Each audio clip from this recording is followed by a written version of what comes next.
الآباء والأمهات والسيدات والسادة وأيها الإخوة والأخوات، السلام عليكم ورحمة الله وبركاته، ونرحب بكم في هذا الحفل الكريم التي تقيمه مدرستنا مدرسة النيتورك الأكاديمية بمناسبة تخريجها الدفعة التاسعة من طلبتها المرحلة التمهيدية كيجي، وذلك في مدينتنا مدينة غنير محافظة بالي شرقية بإقليم أوروميا إثيوبيا.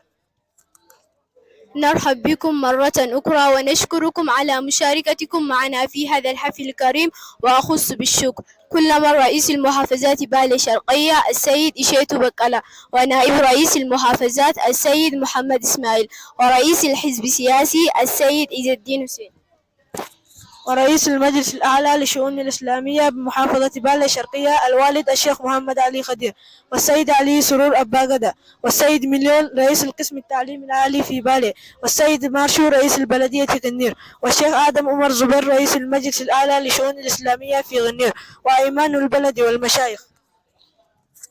والشكر موصول لكم حميا أيها الحضور، ونتمنى لكم وقتا سعيدا مع برامجنا، وأهلا وسهلا فيكم بين أبنائكم وأطفالكم.